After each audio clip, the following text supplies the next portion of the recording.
The stars looked different from the observation deck of the Harmony space station. Captain Jung Kim stood with his hands behind his back, watching the dark void. After 15 years as an astronaut, he still found space beautiful. Today, however, he was not looking at stars. He was waiting for aliens. "They're coming," said Mission Control through his earpiece. "Alien ship approaching. ETA 3 minutes." June took a deep breath. He was about to become the first human to meet beings from another world. "I'm ready," he said. The ship appeared suddenly. One moment there was nothing, and the next, a massive silver vessel hung in space. It was smooth and oval-shaped, with no visible windows or doors. It glowed with a soft blue light. "They're here," Jung said to the 5 other crew members behind him. Dr. Lee, the linguist, stepped forward.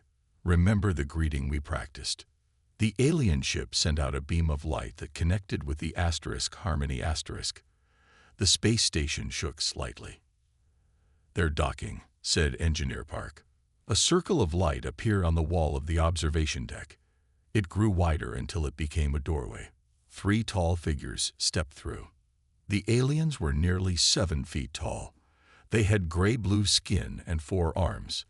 Their faces had no nose, just 2 large purple eyes and a small mouth. They wore silver suits that seemed to flow like water. The tallest alien stepped forward. "I am High Commander Thex of the Valix Confederation." Its voice sounded like several people speaking at once. Jun bowed slightly. "I am Captain Jung Kim of Earth. We welcome you in peace." Thex tilted his head. "Your transmission said humans wished to share knowledge. We have come to assess if you are worthy." "We have much to learn," Jung said, "but also much to share."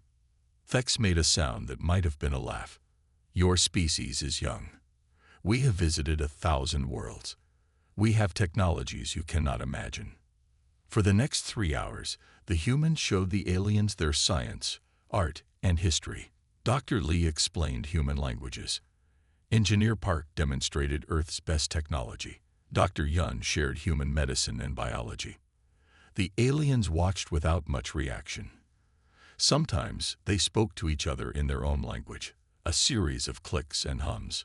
When June shared stories of human space exploration and sacrifice, Thex interrupted. "You speak of hope and courage as if they are valuable," the alien said. "These emotions waste energy. They define us," Jun replied. "Without hope, we would never have reached the stars." Thex's purple eyes narrowed. "Interesting. Among the Valix, we removed such inefficiencies long ago." Later, when the aliens returned to their ship for the night, the humans gathered to discuss. "They seem peaceful," said Dr. Yun, "but something feels wrong." "Did you notice?" Engineer Park said. "They laughed when I showed them our engines." Actually laughed. "They think we're primitive," Jones said, "but they're interested in our resources. They kept asking about Earth's minerals and water." Back on their ship, the aliens were having their own discussion. "These humans are emotional and unpredictable," said Thex. "They talk of sacrifice and hope as strengths." His second-in-command, Velox, responded, "Typical of primitive species. They will be easy to manage." "Yes," Thex agreed. "Begin the standard protocol. Offer them minor technologies. Study their weaknesses. In 3 cycles, we will have another world for the Confederation." "And if they resist?" asked Velox. Thex made the laughing sound again. "Their emotional nature ensures failure. No species has ever turned away from our gifts, and once dependent, they cannot stand against us." Unknown to the aliens, Engineer Park had placed a small listening device on one of their suits. In his private quarters, Jun heard everything. His hand shook as he recorded a message for Earth. "This is Captain Jung Kim. First contact has been made, but we may be in danger. The Valix see our emotions as weakness. They're planning something. We need to be careful about what technology we accept." He looked out at the alien ship glowing in the darkness. "They laugh at our spirit," he whispered, "but they don't understand that it's our greatest strength." 3 years had passed since first contact. Engineer Sue Park stood at the window of the Joint Human-Alien Research Center in Seoul. The city had changed. Valak's technology was everywhere now. Their ships brought medicines that cured many diseases. Their energy systems powered homes without pollution. Humans thought they had found friends among the stars. Sue knew better. He had worked with the aliens every day. He had learned their language and studied their machines. Something was wrong. The Valaks shared technology, but never the most important parts. They asked many questions but gave few answers. Today, Sue was copying secret files. Captain Jun's warning from 3 years ago had been ignored by world leaders. They were too excited about alien technology. But Jun had been right. Sue had found hidden codes in the Valak systems. They were planning something. "Engineer Park, you are not authorized for those files," said a voice behind him. Sue turned to see Malex, a Valak scientist. All 4 of his arms were crossed. "I'm checking for system errors," Sue lied. "Some data is corrupted." "Step away from the console," Malex said. His purple eyes narrowed. "High Commander Thex wishes to speak with all humans." Sue's heart beat faster. "I'll be right there." When Malex left, Sue quickly finished copying the files to his small drive. Then he slipped it into his shoe. In the main hall, 50 humans stood facing a large screen. High Commander Thex appeared, looking the same as he had 3 years ago. "People of Earth," Thex said, "the assessment period is complete." Sue felt cold. "Assessment period. Your world has valuable resources," Thex continued. "Your species shows some promise as workers. However, your emotional inefficiencies make you unfit for equal membership in the Valaks Confederation." Dr. Min, the center's director, stepped forward. "What are you saying?" "We have a treaty." "The treaty was part of the assessment," Thex said flatly. "Earth is now being incorporated into the Confederation as a Class 3 resource world." The room erupted in angry voices. Sue moved quietly toward the back door. "Your emotional reaction proves our point," Thex said. "Resistance is." The screen went black. Then the building shook. Outside, the sky filled with hundreds of Valak ships. "They're attacking," someone shouted. Sue ran. He knew what the files revealed. The Valaks had done this many times before. They found new worlds, shared just enough technology to make them dependent, studied their weaknesses, then took over. The halls filled with a strange gas. People fell to the ground, unconscious. Sue held his breath and kept running. He reached the emergency exit as the first explosions hit the building. Outside was chaos. Valak ships fired blue beams that froze people where they stood. Soldiers with 4 arms marched through the streets. In the distance, Seoul's towers were falling. Sue ran to his motorcycle. The drive with the stolen files felt heavy in his shoe. He had to get it to someone who could use it. As he sped away, he saw more ships appearing over the mountains. The attack was happening everywhere. His phone rang. It was his sister, G. "Sue, what's happening?" Her voice was filled with fear. "It's an invasion," he said. "The Valaks betrayed us." "Where are you?" "Outside Busan with Han. We're safe for now." Handley was G's husband, a former soldier. Sue felt a moment of relief. "I have important information about the aliens," Sue said. "Their shields have a weakness. I'm coming to you." "Be careful," G said. "The roads are dangerous." Sue looked back at Seoul, now covered in smoke and strange blue light. The Valaks thought humans were weak because of their emotions. They thought conquest would be easy. "They're wrong," Sue whispered as he sped toward Busan. "They don't understand what humans do when everything is at stake." Behind him, the city burned. The betrayal was complete, but so was the beginning of resistance. 6 months after the invasion, Earth was a different place. Major cities lay in ruins. Billions were dead or missing.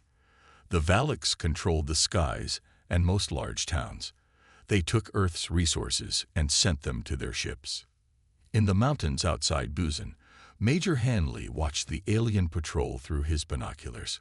Once, he had led Special Forces missions across the world. Now, he led 30 survivors in a desperate fight. "They're moving east," Han said. 5 soldiers, 1 vehicle. Beside him, his wife G nodded. Once a physicist, now she was a resistance fighter. "The pattern is the same. Every 3 days, same route."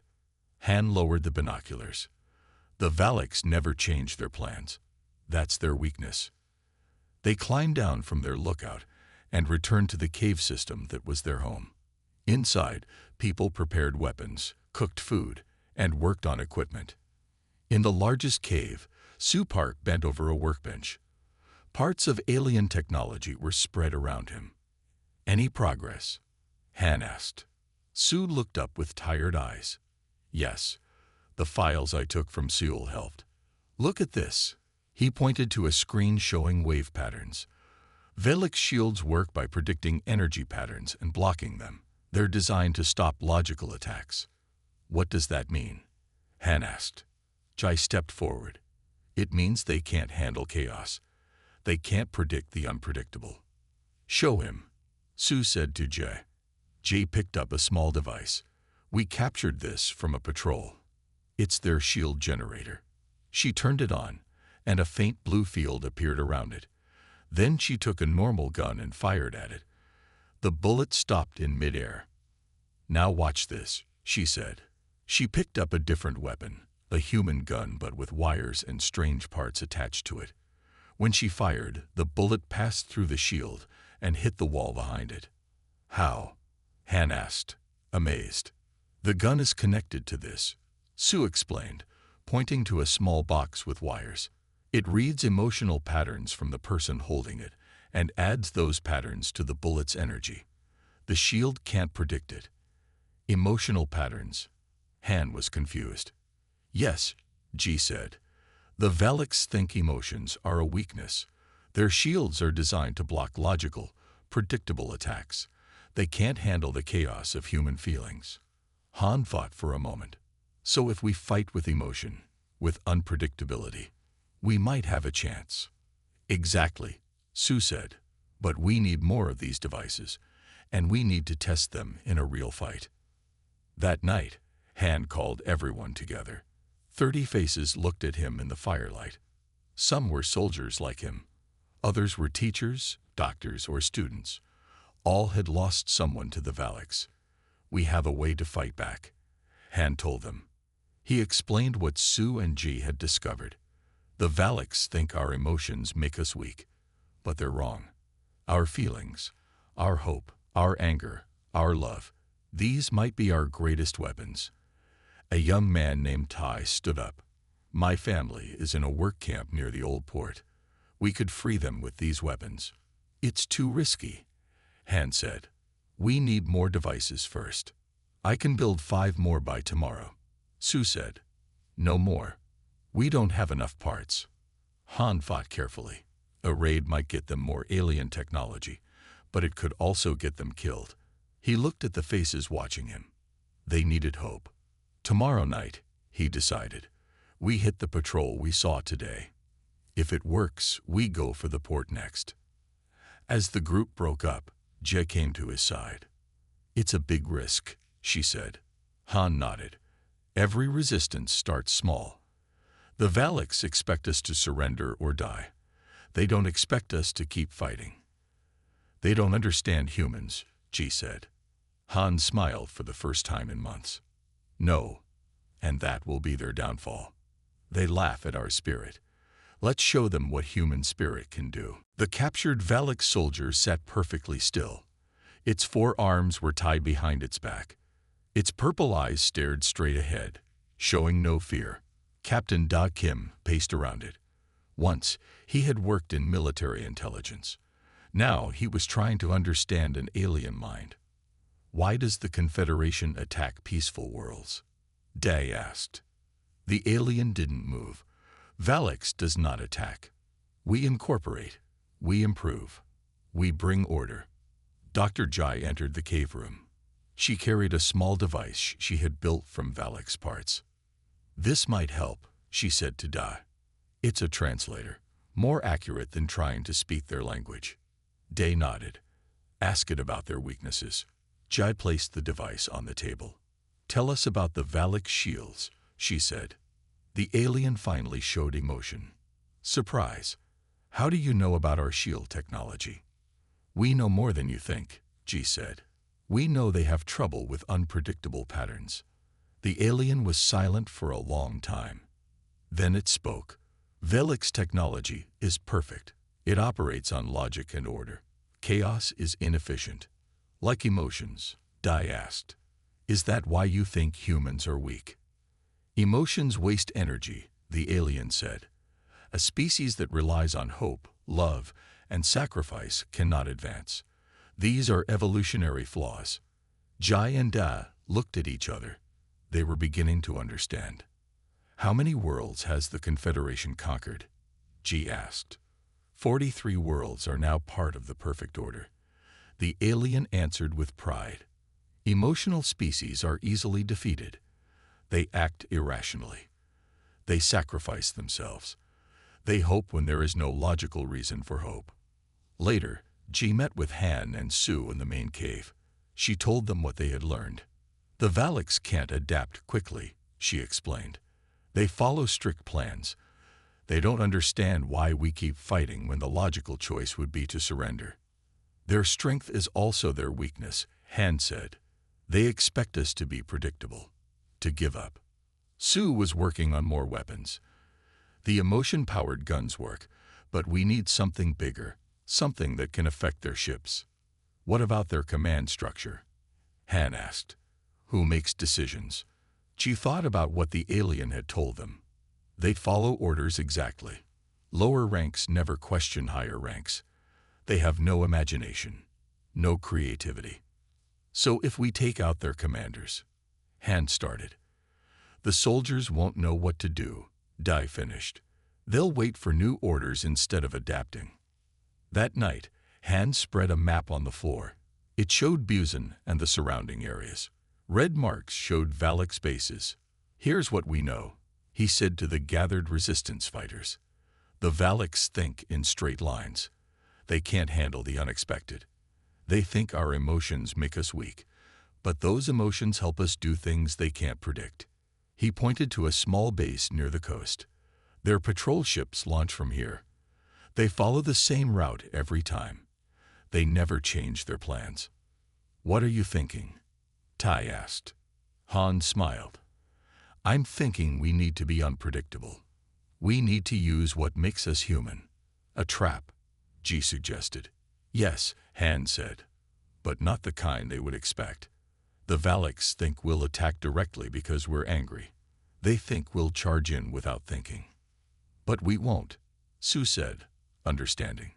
No, Han agreed. We'll use emotion, but we'll use it smartly. We'll show them that human spirit isn't just about raw feeling. It's about creativity, about hope when there seems to be none, about finding ways to keep going even when logic says to stop. He looked at the faces around him. The Valaks laugh at our spirit because they don't understand it. They think emotions are simple, but there's nothing simple about being human, and we're going to show them that. The plan was set. In 3 days, they would strike the coastal base. It would be humanity's first real counterattack against the alien invaders, a test of spirit against cold logic. Dawn broke over what was once the city of Incheon. Now it was a processing facility where the Valaks extracted Earth's resources. Huge machines dug into the ground. Captured humans worked in lines, moving like empty shells. On a hill overlooking the facility, Hanley watched through binoculars. Behind him, 20 resistance fighters prepared for battle. They called themselves Spirit Force now. The guards change in 5 minutes, Han said. Everyone ready. Sue checked the devices he had built. Chaos generators are working. Remember, they need strong emotions to power them. Jad placed a hand on her husband's shoulder. Be careful. Han nodded. Stick to the plan. Tai, your team goes first. Ta, the young fighter who had lost his family, led 5 people down toward the east side of the facility. Each carried a small box that sent out waves based on their emotional patterns. The waves confused the Valak sensors.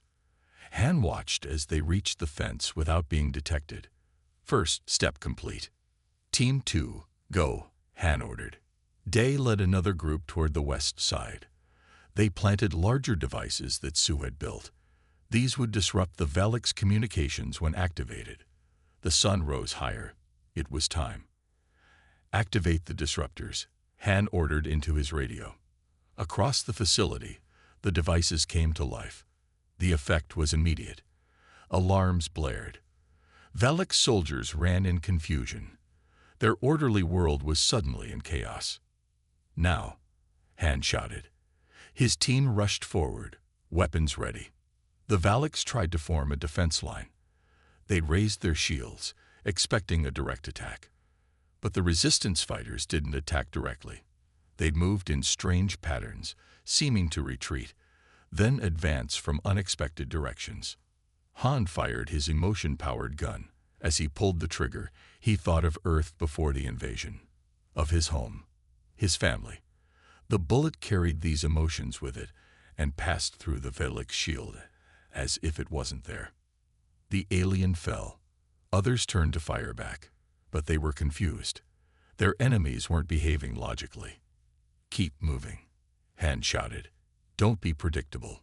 The plan was working. The Valaks couldn't adapt to the chaotic attack pattern. Their shields failed against the emotion-powered weapons. But then things changed. A large Valak ship appeared overhead. It hadn't been there before. It wasn't part of the plan. Han. New ship. Ji's voice came through the radio. They called for backup. Han looked up. The ship was charging its weapons. His mind raced. This was unexpected. They needed to adapt. Su, the main generator, he called into his radio. Can we use it? Maybe, Su replied. But someone needs to get close to the ship when it lands. Really close. Han saw the ship beginning to descend near the center of the facility. I'll go, he said. No. It was Min, the youngest fighter. Only 18 years old. I'm the fastest. I'll do it. Before Han could stop him, Min grabbed the largest chaos generator and ran toward the landing ship. Cover him, Han ordered. The resistance fighters focused their fire on the Valak soldiers near Min's path. The boy ran like the wind, dodging energy blasts. The ship landed. Its door opened, and more soldiers poured out. Min kept running. It needs to be under the ship, Su shouted through the radio. Place it under the ship. Min reached the edge of the landing zone. He slid under fire, rolled, and found himself beneath the huge vessel. He placed the device against the ship's hull. Now activate it and run, Su ordered. Min's hand found the switch. But he was surrounded now. There was no escape. For Earth, he whispered. He thought of his family, his home, his future that would never be. The device glowed brightly as it absorbed his emotions. The explosion shook the ground. The Valak ship's shields failed completely, its systems overloaded. As it crashed to the ground, the resistance fighters pressed their advantage. 1 hour later, the facility was theirs. The first human victory against the alien invaders had come at a high cost. But as Han looked at the fallen Valak ship, he knew something important had changed. Min had showed them all the power of sacrifice, the very thing the Valaks had mocked. Supreme Tactician Vilok stepped off his ship onto Earth soil for the first time. He had 4 arms like all Valaks, but his skin was darker, almost blue. Around his neck, he wore a collar with glowing symbols, marks of his high rank. The Valak's commander who greeted him bowed low. Supreme Tactician, we did not expect your arrival. High Command is displeased, Velox said coldly. You lost a processing facility to primitives, the first such loss in 27 conquests. The commander's purple eyes showed fear. The humans used unexpected tactics. They have found a way to bypass our shields. Velox walked to a large monitor showing a map of Earth. Red dots marked Valak spaces. Blue dots showed known human resistance groups. "Show me everything about this group that defeated you," Velox ordered. For 3 days, Velox studied the humans. He watched recordings of their attack. He examined their weapons. He read all reports about their leader, Hanley. "They use emotional energy to power their weapons," Velox told his officers. "This is why our shields fail against them." "How do we stop them?" an officer asked. Velox touched the screen, zooming in on Korea. "We adapt. We predict. All creatures follow patterns, even emotional ones. These humans think they are unpredictable, but they are not." He turned to his team. "I have developed new algorithms. Our systems will now predict human behavior based on emotional responses. Deploy these updates to all units." The new Valak strategy worked quickly. 3 resistance bases fell in 2 weeks. Velox's algorithms predicted where humans would attack and when they would retreat. His forces were always 1 step ahead. In their mountain hideout, Han called an emergency meeting. His face was grim. "We've lost contact with the Seoul and Daegu groups," he said. "The Byzantine was captured yesterday. The Valaks are hunting us one by one." "How are they finding us?" Dai asked. "Our chaos generators should hide us from their sensors." Su looked worried. "They've upgraded their systems somehow. They're predicting our movements." "We need to change our plans," Han said. "We're becoming too predictable again." Outside the cave, a lookout shouted a warning. "Ships approaching." At least 5. Everyone grabbed weapons and ran for cover. The cave entrance exploded in a flash of blue light. Valak soldiers poured in, firing energy weapons. "Fall back," Han shouted. Secondary exit. The resistance fighters retreated deeper into the caves. They fired back with their emotion-powered guns, taking down several aliens. But more kept coming. Jay grabbed important data drives and equipment. "This way," she called, pointing to a narrow tunnel. As they ran, the cave walls shook from explosions. Rocks fell from the ceiling. The tunnel ahead collapsed. "We're trapped," Ta said, fear in his voice. Han looked around desperately. There was another small tunnel to their right. It was their only chance. "That tunnel leads to the cliff face," Su said. "It's a dead end." "No choice," Han replied. "Go." They crawled through the tight space as the sound of Valak soldiers grew closer. The tunnel opened onto a small ledge on the mountainside. Far below, a river flowed. "Now what?" Dai asked. A Valak's voice called from the tunnel. "Humans, you are surrounded.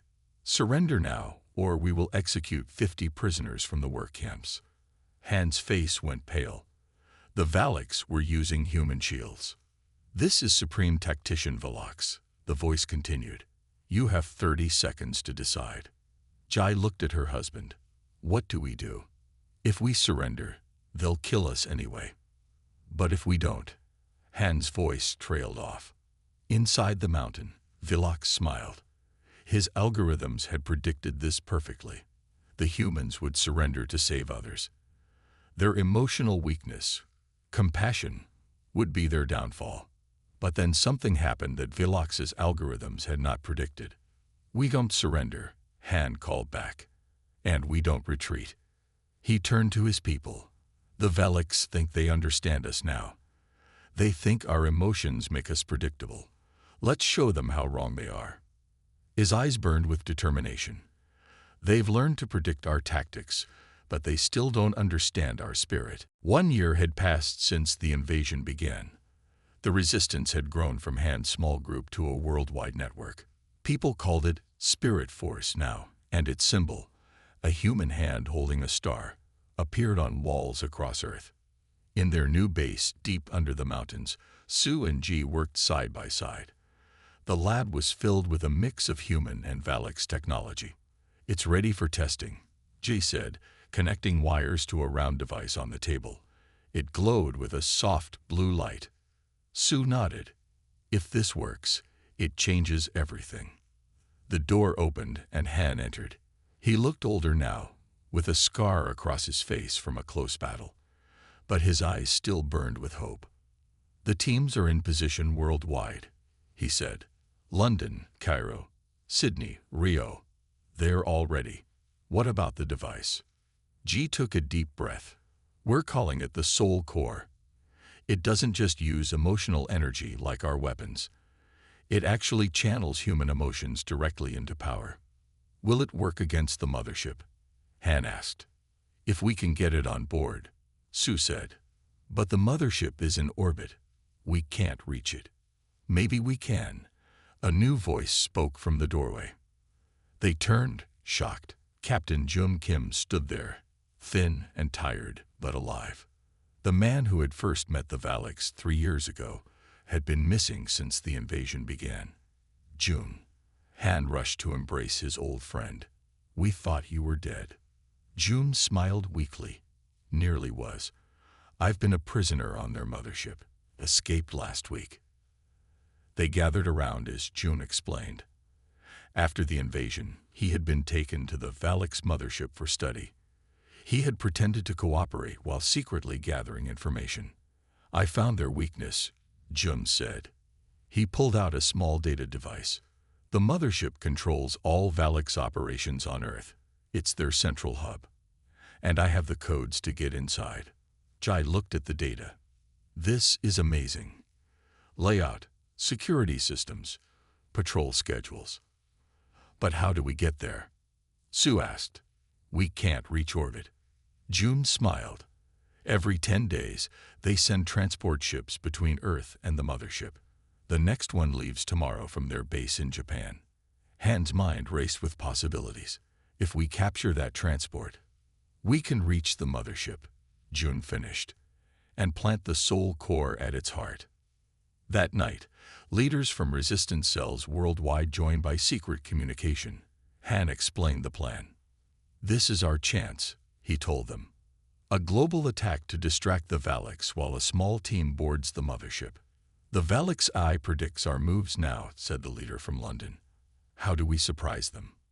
"By being human," Han said simply. "By being more unpredictable than ever.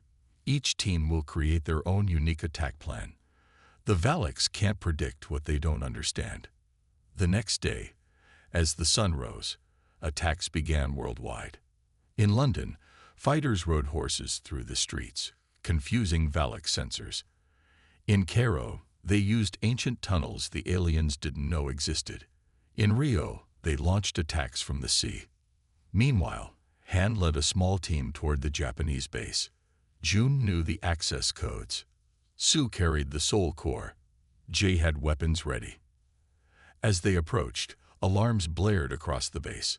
But the Valaks were confused, their forces spread thin by worldwide attacks.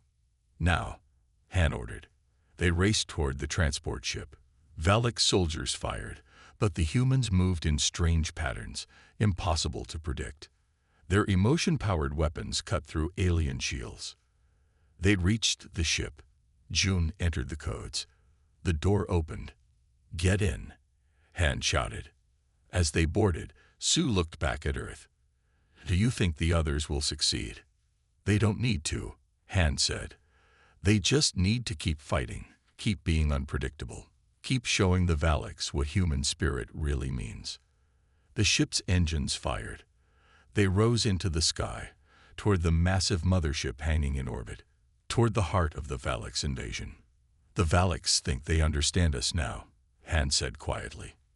"But they've never seen what humans can do when everything is at stake, when we fight not just with weapons, but with our souls." The mothership grew larger in their view screen.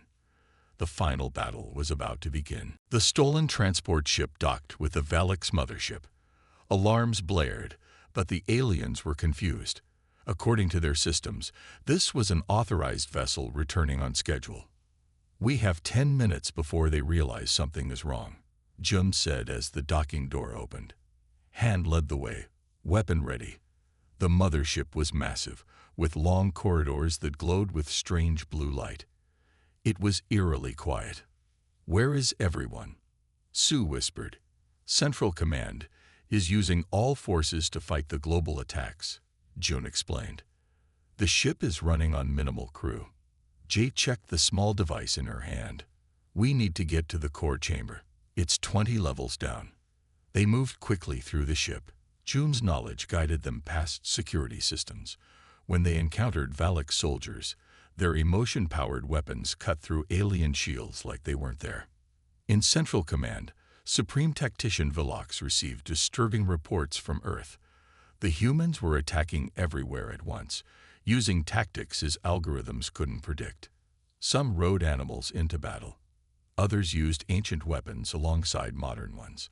None of it made logical sense. Impossible, Velox muttered. Their behavior defies all patterns. An alarm flashed on his screen. Intruders on the mothership. Humans, he hissed. Here. Han's team reached a massive door marked with Valak symbols. The core chamber, June said. But we need high-level access. Suddenly, a voice spoke from behind them. You have come far for primitives. They turned to see Supreme Tactician Velox standing with 6 armed guards. His purple eyes gleamed coldly. Your worldwide attack was a distraction, Velox said.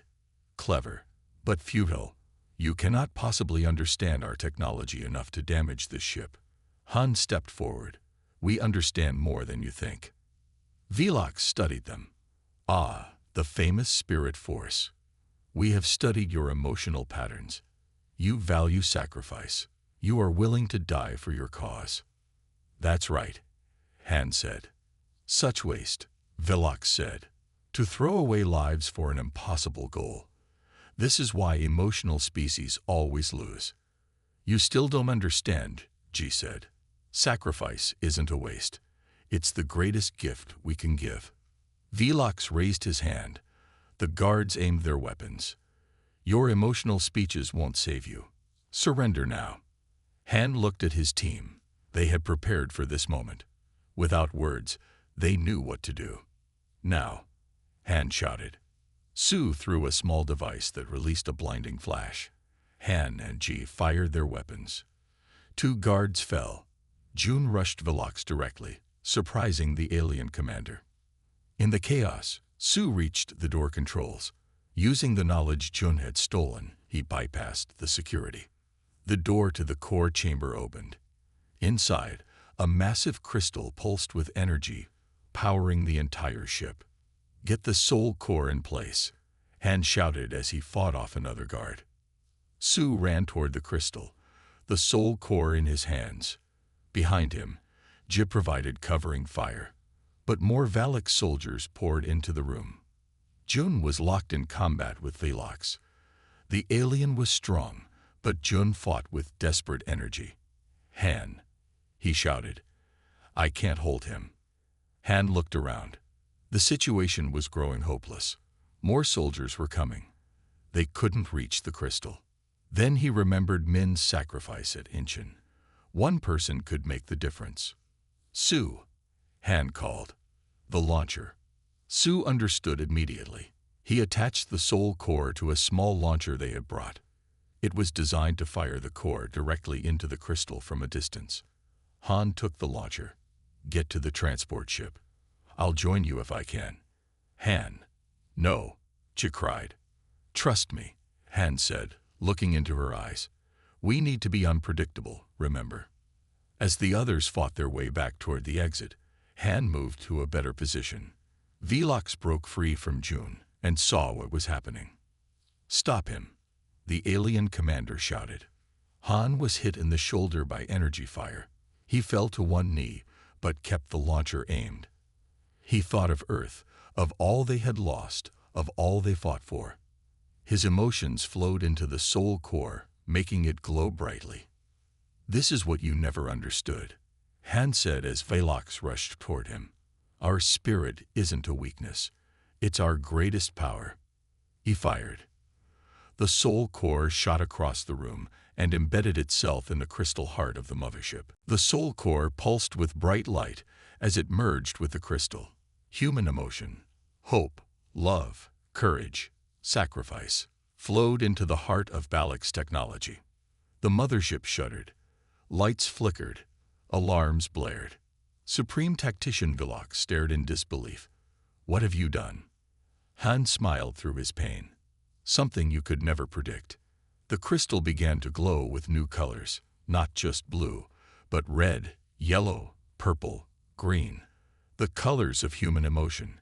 Cracks appeared in its surface. Impossible, Villox whispered. Throughout the ship, systems failed. Shield generators exploded. Weapons went offline. The same happened to Valak ships around Earth as the effect spread through their network. Jai, Su, and Jun fought their way to the transport ship. She looked back, tears in her eyes. Han, she whispered. We have to go, Su said gently. He gave us this chance. As their transport pulled away from the mothership, they saw other ships fleeing too. The Valaks were abandoning their command center as it tore itself apart from within. On Earth, humans watched in awe as the night sky lit up. The massive mothership glowed like a new star, then broke apart in a shower of light that wasn't destructive, but strangely beautiful. 3 days later, it was over. Without the mothership, the Valak's fleet fell into chaos. Some ships fled Earth, others surrendered. The invaders who had seemed unstoppable were defeated. In what was once Seoul, humans began rebuilding. The Spirit Force symbol flew on flags throughout the city. People worked together with hope for the future. Jai stood on a hill, looking at the new city rising from ruins. Su joined her, carrying strange technology. What will you do with that? She asked. Study it, Su said, not to become like them, but to understand. To learn from their mistakes. A group approached them. Among them was High Commander Thex, now a prisoner. His proud posture was gone. He looked confused. I wish to understand, Thex said. How did primitives defeat the Confederation? Our technology was superior. Jai looked at him without anger. Technology isn't everything. You never understood what makes humans special. Emotions, Thex said. But emotions are inefficient. They'd waste energy. Do they? Ji asked. Or do they give us something more valuable than efficiency? They give us reasons to fight, to live, to hope when there seems to be no hope.